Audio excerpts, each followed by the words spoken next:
Sergeant Wade Corrigan's fingers closed around her arm before Jordan Ellison finished her sentence. I said I have a seat here, She repeated, low, steady, not pulling away. And I said this section is reserved for department families. Corrigan's grip tightened. Badge or bracelet? You've got neither. Around them, the ballroom of the Ashford Grand had gone quiet in patches, the way a room does when it senses something before it understands it. A woman 2 tables over lowered her champagne glass without drinking from it. A man in dress blues turned his chair 6 inches, just enough to watch without appearing to. Then let me show you my invitation, Jordan said. It's in my bag. If you'll let go of my arm, I'll get it. I've heard that one before. The Honor Guard banner hung behind them both, navy and gold. Honor Guard ceremony stitched above a police crest lit gold by the chandeliers. Somewhere near the stage, a captain was still mid-sentence into a microphone about 20 years of service to this community, his voice carrying over the tension like it hadn't noticed it yet. Corrigan pulled.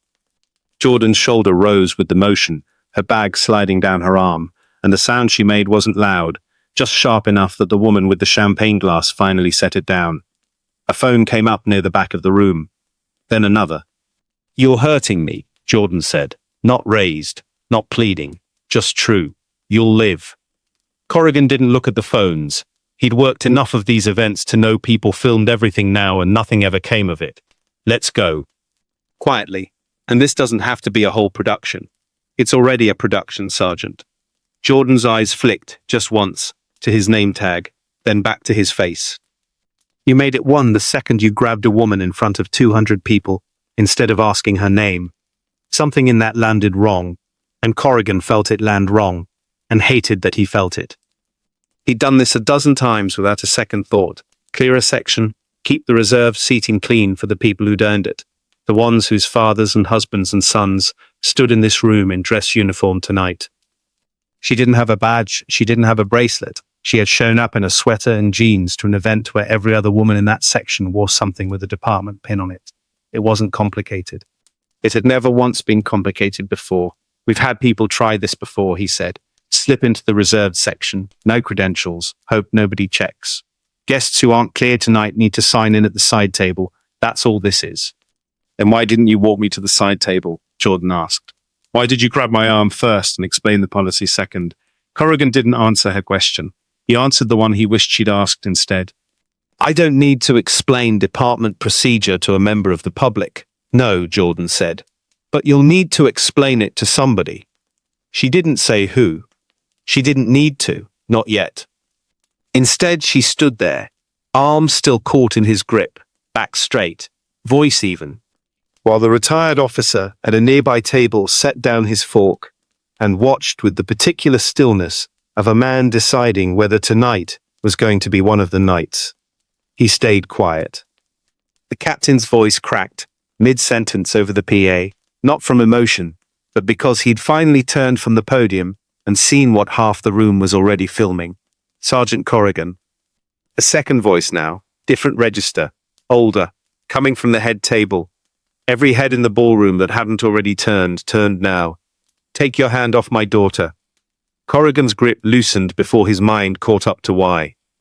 He looked toward the stage, toward Chief Robert Ellison rising from his seat at the head table, medal still pinned crooked from where he'd stood too fast, and understood, in the half-second before anyone said another word, that whatever this night had been about to him 5 minutes ago, it was about to become something else entirely.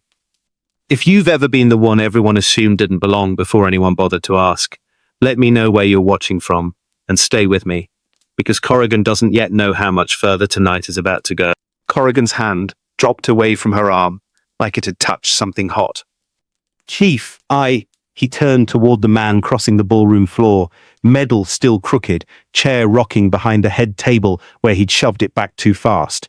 I didn't know she was you didn't ask. Chief Robert Ellison stopped in front of him, close enough that Corrigan could see the color still rising in his face. You put your hand on her before you asked her a single thing. I followed procedure, Corrigan said. Unlisted guests get directed to sign in, that's the same for everybody. Then walk me through it. Chief Ellison folded his arms. Show me where procedure says you put a hand on someone before you finish explaining the policy to them. Jordan rubbed her arm where the grip had been, not for effect, just because it hurt, and her father's eyes went there and stayed a beat too long. I told him I had a seat here, she said, loud enough that the row of officers near the stage could hear it too.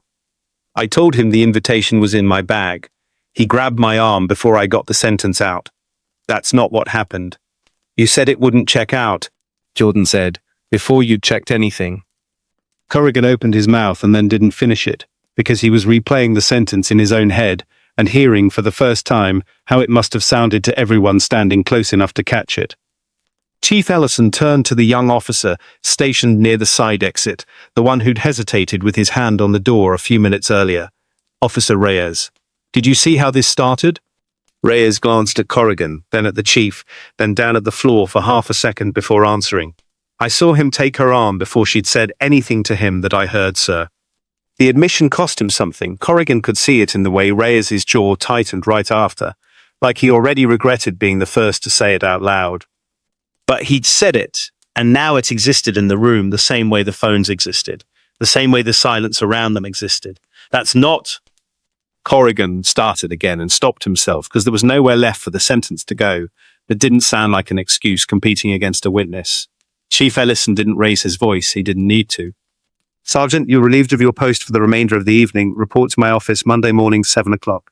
Chief, if you'll get your explanation Monday. He held out a hand toward Jordan without looking away from Corrigan. Let's see it. Jordan reached into her bag and passed him the folded invitation card. He glanced at the name printed across the top, then handed it back to her, the whole exchange lasting no longer than it took him to breathe. You have this the entire time, he said. Not a question. Not really to Jordan either. You told me we'd sort it outside, Jordan said. That was the last of it. Chief Ellison put a hand briefly on his daughter's shoulder, then let it drop, and started walking her back toward the head table, past a room that hadn't stopped watching since the moment Corrigan's hand had closed around her arm. Corrigan stood there alone in the space they left behind him, aware of how much quieter it had gotten, aware that quiet in a room like this wasn't relief. It was 200 people deciding what they'd just watched. He didn't move toward the side exit. He didn't try to find Reyes, or the captain, or anyone who might tell him this would blow over by Monday, the way small things usually did. Something in the chief's voice had told him this wasn't going to be that kind of small. Near the flag, the woman who'd lowered her phone raised it again, angled now not at Jordan, but at him, at the sergeant standing by himself under the chandeliers, with his hands empty at his sides. He noticed the framing too late to do anything about it. A retired officer at the nearby table finally picked his fork back up, but he was still watching, and Corrigan understood that whatever he did, for the rest of the night, apologize, disappear, stand there and take it, someone in this room was going to remember exactly how he'd done it. He thought about Monday morning, 7 o'clock, and told himself that was the part that mattered, that whatever happened in that office would stay in that office the way these things usually did. He had no way of knowing yet that the invitation in Jordan's bag wasn't the only thing he should have asked about before he grabbed her arm, that the folder she'd been carrying since before he ever touched her contained something that made tonight's mistake look small by comparison, and that by the time he found that out, Monday morning would already be the least of it. Jordan didn't sit back down right away. She stood at the edge of the head table, the folded invitation still in one hand, and looked past her father toward the side exit, where Corrigan had gone to make a phone call he clearly didn't want anyone overhearing. The folder was still in her bag, pressed against the invitation card, and she'd spent the last 5 minutes deciding whether tonight was still the right night for it. You didn't have to do that, Chief Ellison said, lowering himself back into his chair. Report to my office Monday. I could have handled it quietly. He grabbed me in front of 200 people, Jordan said. Quiet isn't what this needed. Her father studied her for a second, the way he sometimes did when he suspected she was holding something back and hadn't decided yet whether to ask. You came here for something. You told me on the phone you had news.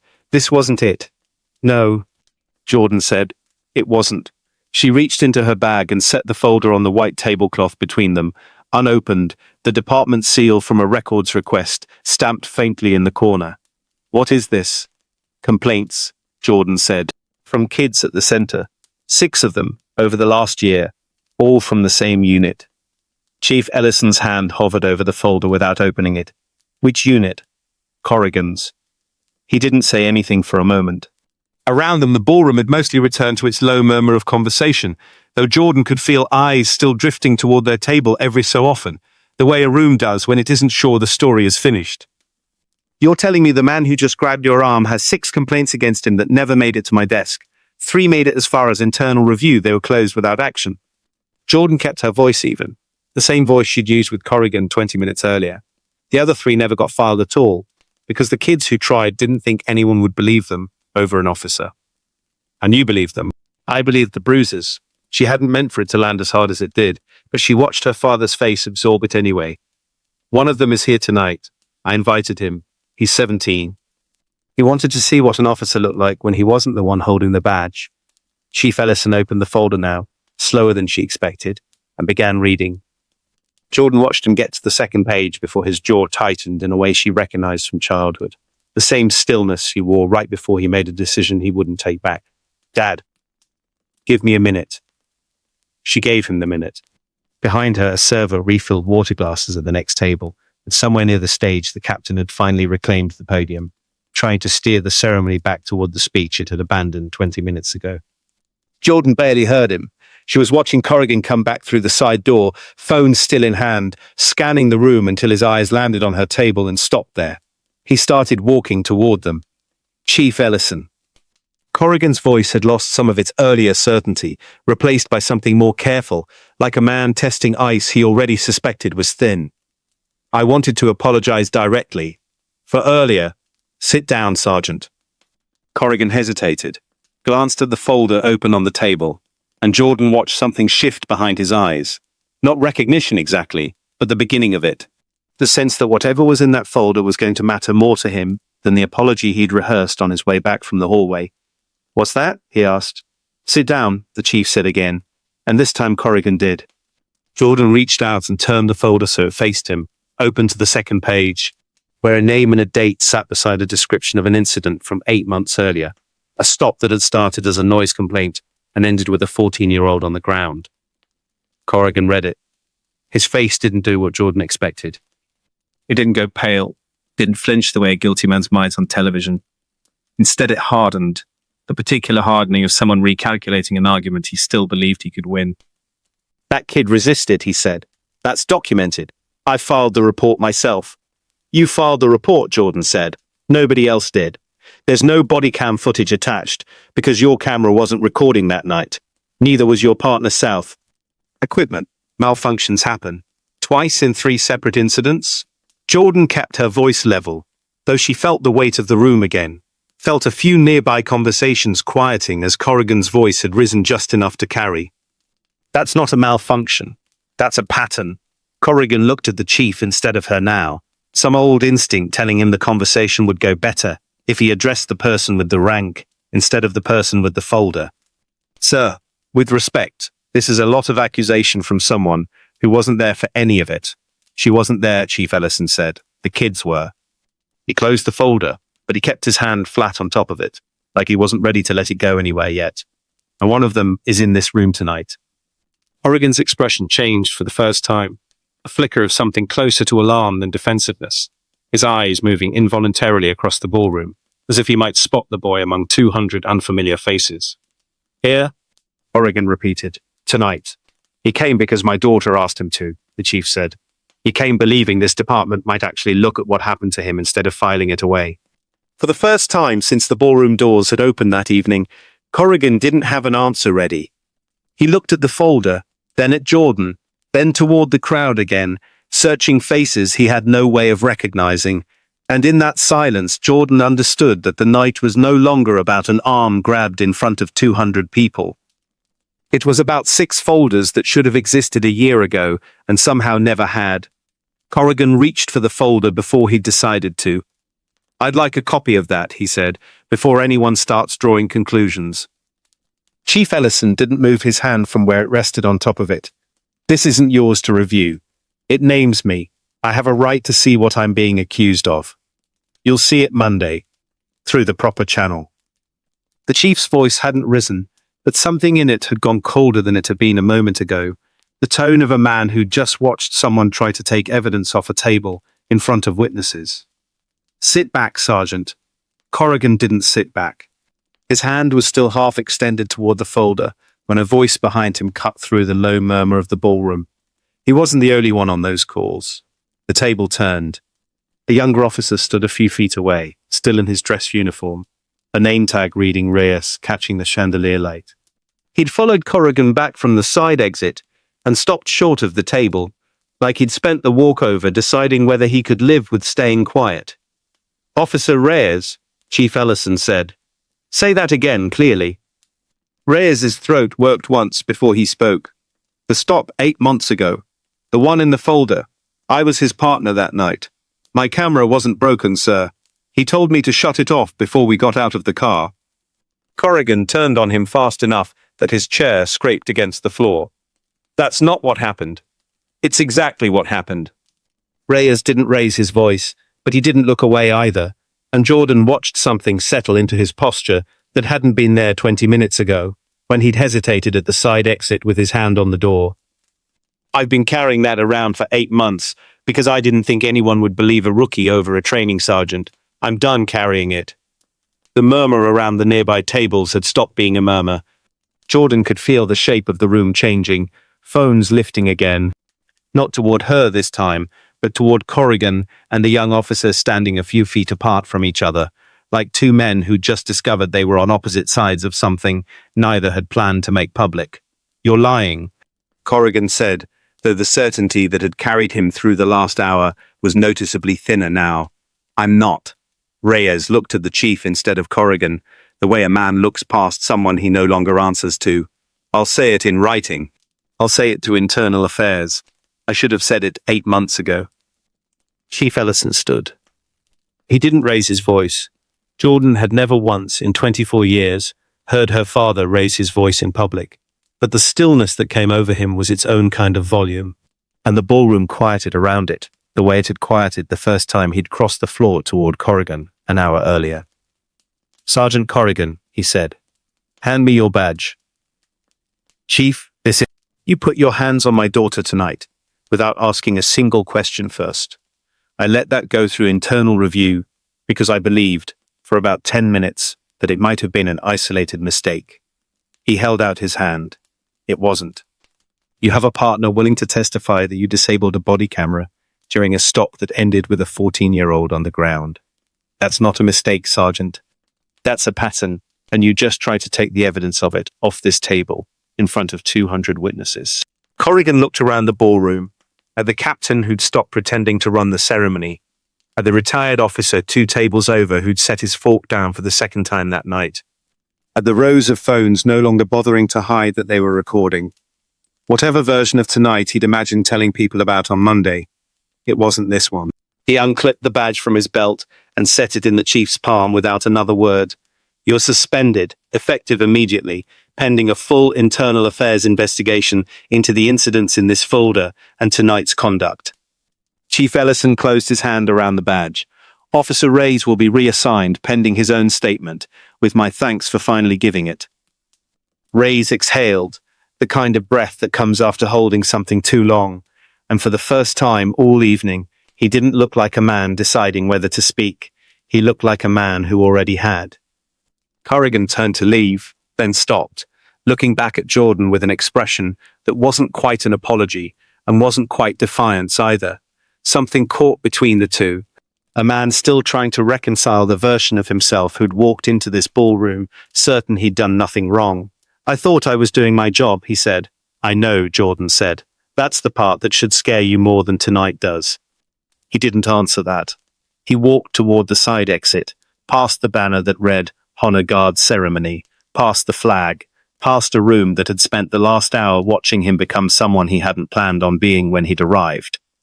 Chief Ellison sat back down slowly, the badge still in his fist, and looked at his daughter for a long moment before he spoke again.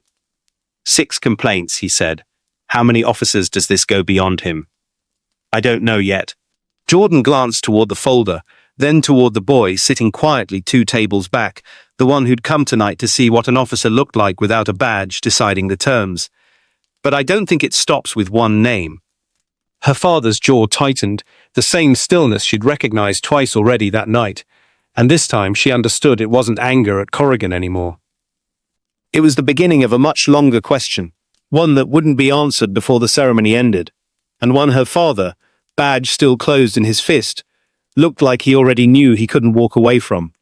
The internal affairs investigation opened Monday morning, but the first real answers came 3 weeks later, in a much smaller room than the ballroom where everything had started.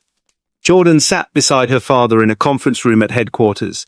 The 6 folders from that night spread across the table alongside 4 more that had surfaced once officers realized silence was no longer the safer option. Reyes' statement had done what he'd hoped it would, not just for himself, but for 2 other officers who came forward once they understood the department was actually looking. Corrigan wasn't acting alone, the investigator said, sliding a summary across the table. 2 other officers in his unit disabled body cameras during stops involving minors from the same neighborhood. Different nights, same pattern. Chief Ellison read it without speaking for a long moment. How long? At least 2 years, best we can tell. Jordan watched her father, absorb that the way he absorbed everything difficult, quietly, methodically, filing it somewhere he could use it, instead of somewhere it would just sit and hurt. He'd spent 3 weeks doing exactly what she'd hoped he would when she carried that folder into the ballroom, not protecting the department's image, but taking it apart piece by piece until the truth had nowhere left to hide. Corrigan's termination is final, the investigator continued.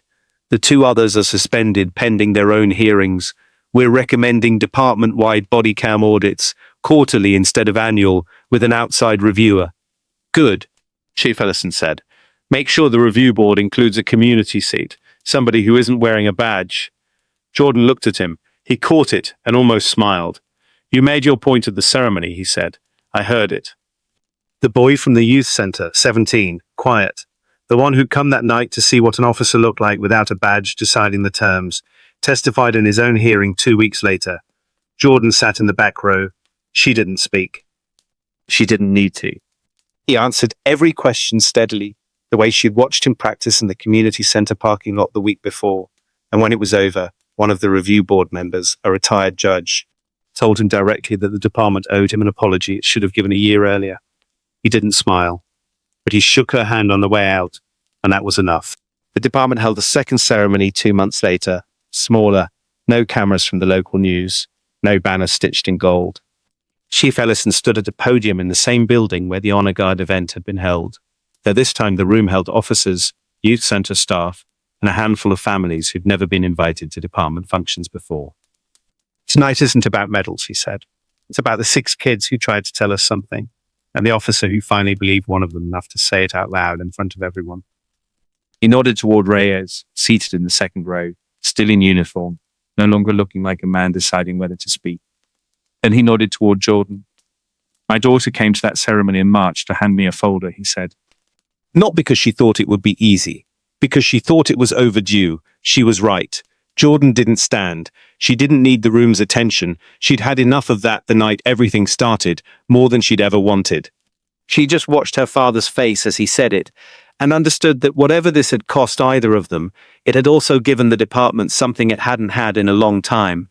A reason for people like the boy in the third row to sit in a room with officers and not flinch.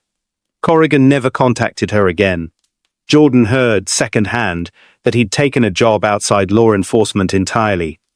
She felt no satisfaction in that. She'd told him the truth in the ballroom, that's the part that should scare you more than tonight does, and she'd meant it. What scared her wasn't one man's certainty that he'd been doing his job. It was how long that certainty had gone unquestioned before anyone with a folder decided to ask. The youth center added a new program that fall, a partnership with the department, built around exactly the kind of oversight Jordan had asked for at that table months earlier. Public spending, resident votes, no names on the wall. She stood in the doorway on its first afternoon and watched a dozen kids walk in wearing regular clothes. Unremarkable, unafraid, the way she'd wished she could have walked into that ballroom back in March. She didn't need anyone to grab her arm to prove she belonged there. Nobody did. The lesson wasn't in what her father's title had done for her that night. It was in what 6 ignored folders had cost before someone finally opened one. If you've ever watched a room stay silent when it should have spoken up, you already know why this story matters. Like, share, and subscribe if you want more stories where the truth finally gets a seat at the table. Would you have spoken up if you'd been standing in that ballroom?